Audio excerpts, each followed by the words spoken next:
Welcome to the New Dentist Study Club podcast. My name is Dr. Sanj Mohanta.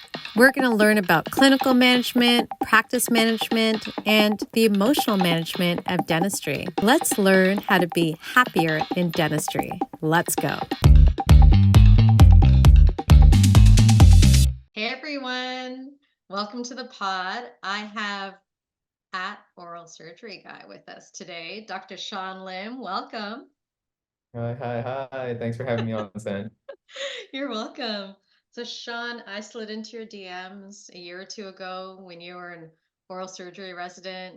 I had no idea who you were because on Instagram, you're just a fox. And then I had no idea that we have the same friend in common. Still And a then we fox. Still a still a fox. fox, exactly. And then when I met you, I'm like, you don't look like a fox. but, Is that a but compliment or a burn?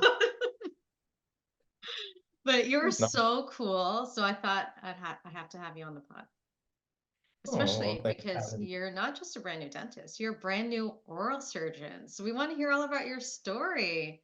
So first of all, how did you get into oral surgery? Um, During dental school, I was with the military, and so I knew I wouldn't be able to do oral surgery right away, but I did really enjoy that. That was like really the only thing that got me going in that last year, like oral Yeah. surgery clinic, I'm gonna be there. So I enjoyed taking out teeth, and then when I worked in the military, kind of tailored the practice to mainly doing extractions. And then it was never really on the radar to do oral surgery, but there was quite a bit of free time during my military days. Like you would have, it's a pretty cush job. Like you work 7:30 to 3:30, you get an hour lunch, and then you're off after that. And so there was time and maybe a little bit too much free time. And so I was like, you know what, let's shoot my shot. Let's just take this exam. Took it, did okay, and then applied because why not? And things just happened to work out. So it's a little bit of luck, it's a lot of luck, and some effort. That's incredible. And how did you end up working with the Dr. Leslie David? So talking about sliding in the DMs, I may have slid into hers. Didn't hear back for a while. I think it was like 4 months. And so I happened to be back in Toronto. One, most importantly, to see my fiance. Two, I was also looking for a job. So I may have been shopping at other places. And then I remember it was a Saturday, no, it was a Friday afternoon. And she replied and she said, hey, thought about your email. I'm like, what email? She's like, the one ago.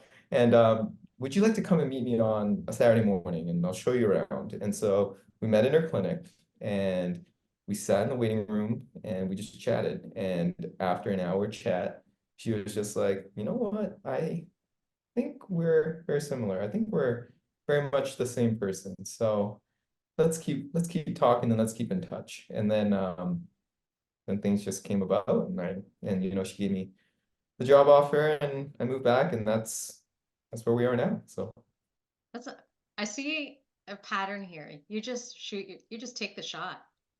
You don't care if that's you miss or not. You don't care how far away you are from the net. You're like, I'm just going to go for it. And both times you got the shot. it hurts sometimes. You miss real bad, but the success stories are nice.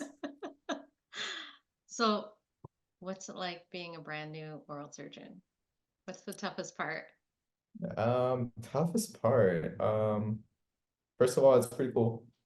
Um, I think the toughest part, there isn't really a tough part anymore. Haven't gone through residency, I don't think, and everything kind of uh, looks small in comparison. So I think the hard part's done. For all those who want to do oral surgery, don't let this deter you. It's a great career. Thus far, I'm having a lot of fun, and I'm sure it's going to get better from here on out. For those who are still in residency, there's times where it looks real dark, real glim, but you'll make it out, and you'll Sounds start like dental smiling. school too. Yeah, and you'll make it out, and you'll start smiling again, like I am. But in terms of right now, there's just like when you graduate dental school, you know enough um, to be a safe dentist, but you learn a lot on the job. Very similar for me right now.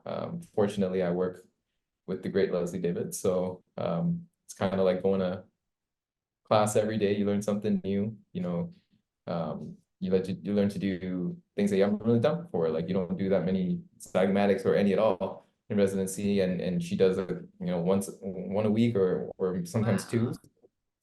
Being able to watch her work is awesome. Getting her feedback on my own cases, so I can be better moving forward is great as well. So no, there really isn't any downside. Long hours still, but it's something that we've grown used to.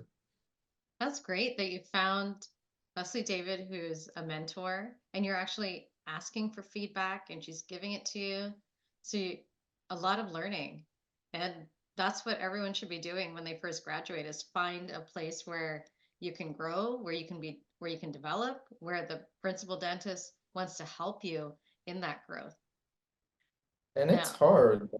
I've I was a GP for 2.5 years. yeah, Not everybody that takes you on is gonna be patient enough to want to teach you.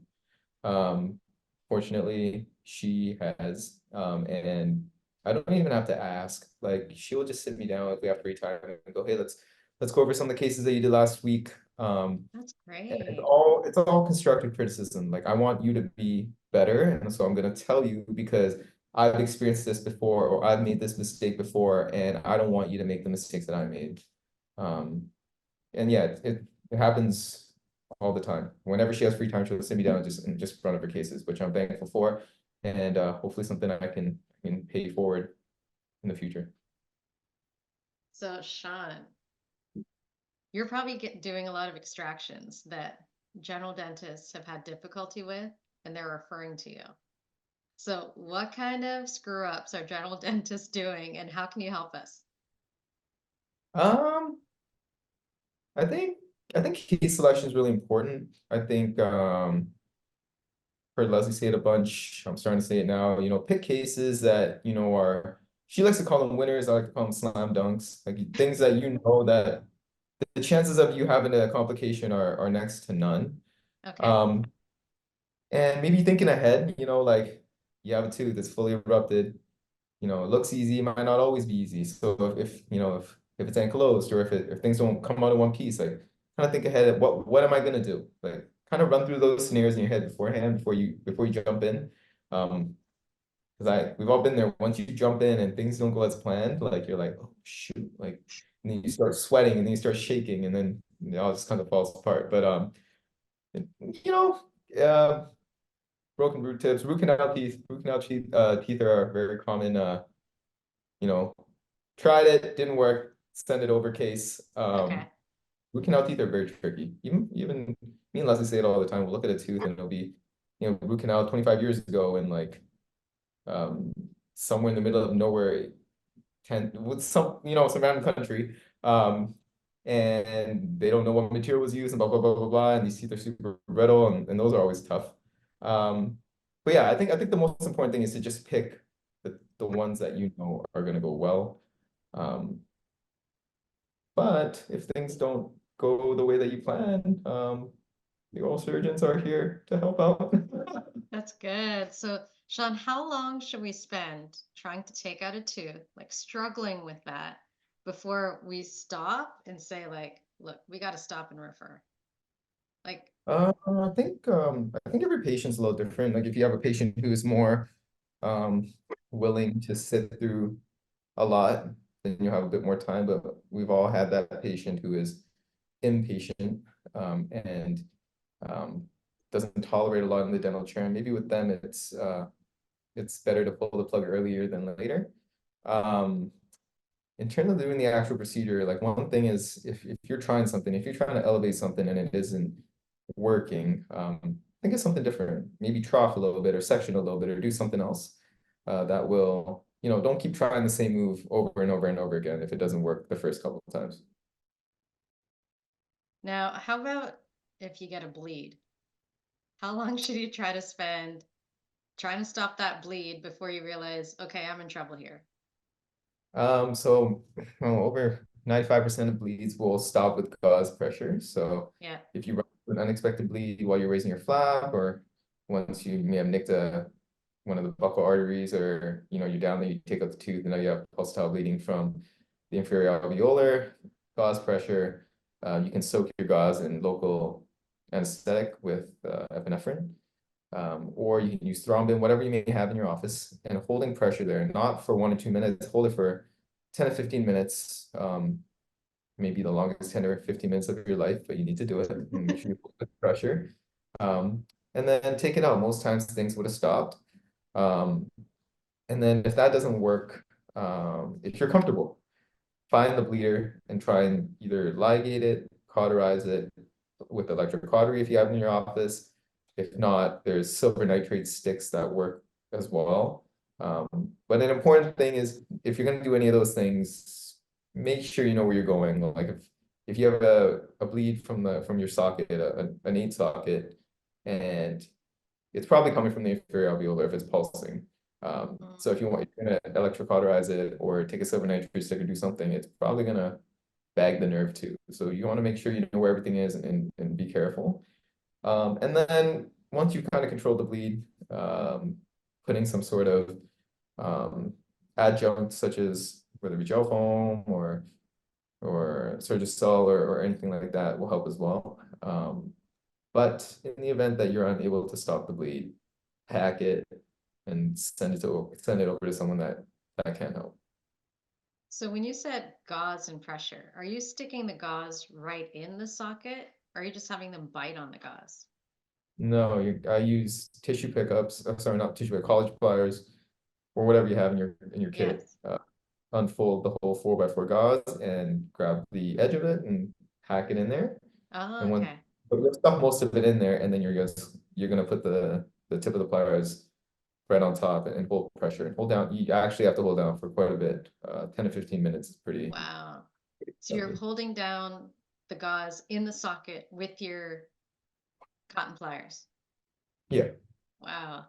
And then when you say, pack it and send it to the oral surgeon, do you mean the same thing? Pack the socket with gauze, like stick the Yeah, gauze in like the socket and then send it over? stick the gauze in the socket, make sure it's like very densely packed, and then send it over to an oral surgeon or someone else who can help you out. Okay. So say I'm extracting the 1/6. Mhm. Should I first, and it's, long roots, kind of curvy. Should I just make it a surgical extraction right from the beginning, or should I try to take it out in one piece with the forceps first? Like, what do you do? Depends on the tooth. If it's Yeah. a virgin tooth Mhm. and everything else looks to be pretty in good order around it, adjacent to it, I would give it a good elevation and extraction if possible in one piece. Okay. But if it's a root canal tooth, I wouldn't even try. Okay. Leslie and I spoke about this before. If it's a root canal tooth, pop the crown off, section it right down to the crest, and then split the roots into your medial buccal, distal buccal, and palatal roots, and take it Okay. out individually. So for any root canal treated tooth, if, unless it's loose, to section it. At least Like for the for molars. molars. Yeah. Yeah, at least for the molars. Like if it's a premolar and you think you can get a nice grip with the forceps and try and finesse it out while keeping that buccal plate intact, give it a good college effort. And sometimes you're blessed and you'll get it out in one piece. Sometimes you won't. But if it's a molar root canal treated, definitely just cut the crown off, section the roots, and take them out individually. Okay. So Sean, for that 1/6, upper molar that you're going to try to take out in one piece. It's a virgin tooth, didn't have a root canal. Tell us step by step how you take it out. So go through all the steps, consent the patient, and you Yeah. give your local anesthesia. And then if it doesn't go easily, like I'll give it a good effort while, you know, go around the tooth with your number 9 periosteal, separate the gingiva around there, and then taking a 46-hour elevator. And when I do extractions, if it's not coming out with 3-finger pressure, then it's not coming out. Oh, So okay. I'll give it a little bit of an elevation with 46R. If it starts to give, great. Then I'll put my forceps on there and like they teach you in dental school, seat the forceps beaks as low as you can without damaging the soft tissue, and hold pressure buccal, and then hold the palatal, and hold it buckle to expand the walls, and then just see which way it wants to roll out. Sometimes it wants to come up buccally, sometimes it wants to come up palatally. So depends on how the tooth is, how the anatomy looks. Do you push But if apical that, first before you go buccal and palatal? I will see my forceps as apical as I can, but I Okay, don't really. but you don't push for. And then how many seconds are you pushing buccal? How many seconds are you pushing palatal? Or are you just rocking back and forth? Walking back and forth, I try and hold 10 seconds Okay, um, worth in each direction. And like I said, if it's not budging, just just move on to sectioning it. It'll okay. save you a lot of. So Sean, what type of complications have you encountered?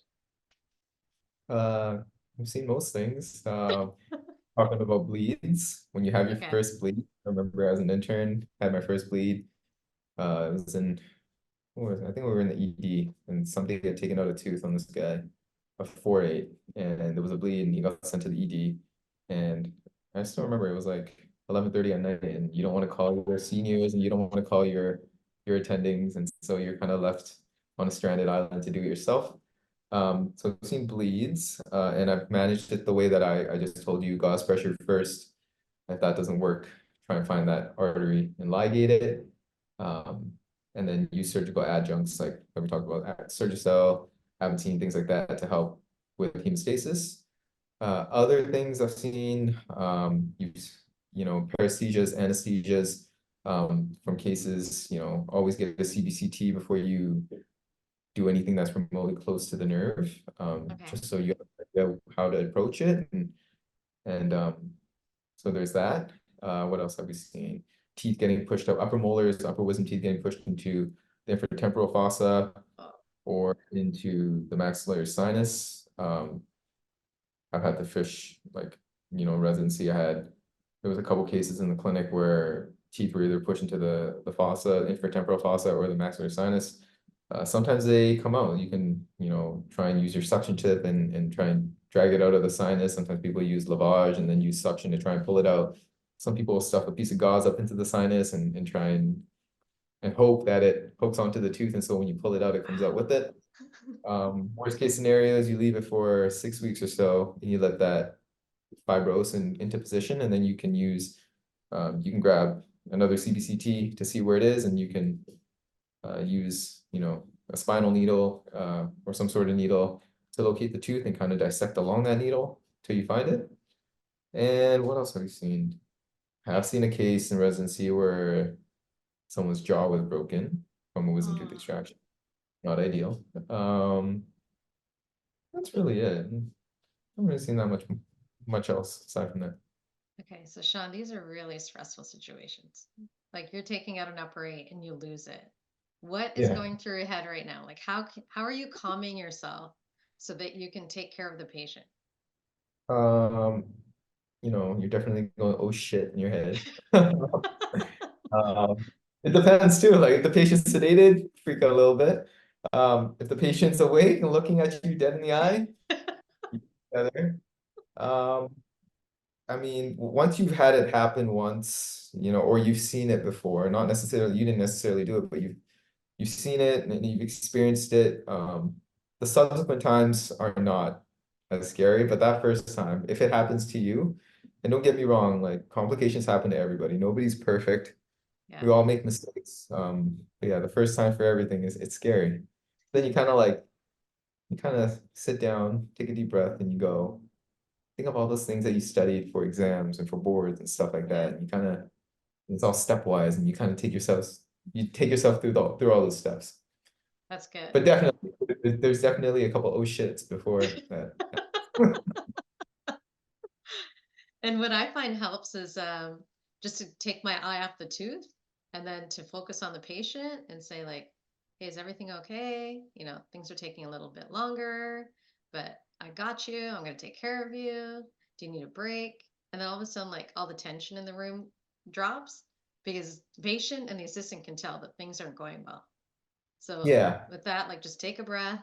Sometimes if I want a larger break, I will say, oh, got to change my glove and go to the sink, take off my gloves, wash my hands, take a few breaths, and just like refocus so I can take care of the patient. I think what's most important is if you need a moment to just catch your breath and Yeah, reset, take that moment to do it. Like you exactly. said, go and wash your hands, put on new gloves. When you're nervous and you're trying to put on another pair of gloves, those never go on. And I go from a small to a large real quick. And I have had a couple of times where I've just been so rattled by what went wrong that I've actually told the patient, I think it's best that you come back tomorrow. And then all of a sudden the next day, like the tooth comes out like within 5 seconds. Yeah, And it's just because like I was too rattled to do anything at that time, but I knew that I shouldn't do anything more and just bring the patient back. it's good that, yeah, it's good to know our limits. It's good to Yeah. know that maybe today maybe that's enough for today. You just need to That's sleep. true. So, I like Now, that. now, Sean, you look really young. And I remember as a new dentist, you probably get it all the time. Like, how old are you? Are you old enough to do this? Like, what do you say to that? Literally 3 times a day. Literally, what, 7:30 right now? About 2 hours ago, as I was leaving the clinic, like this patient's wife asked me the same thing. She's like, "How old are you? Are you even allowed to be doing this?" Um, so if the patient is, easygoing and can take a joke or two, I tell them I'm 14.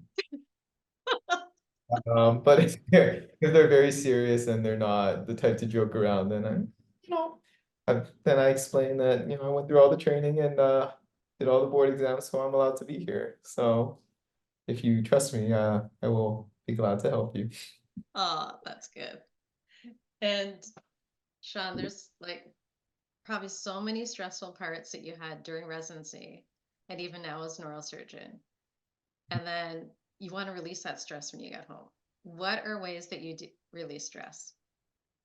Um, for me, being able to come home, I always like to kind of dissociate work and home. So I live a little bit away from the clinic.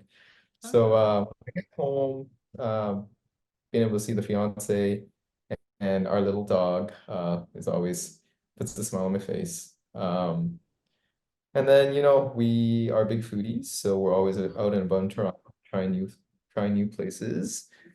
What else do I like? I'm a big Raptors fan. They're not very good this year, but we still that's try where our you best. learn just to take the shot.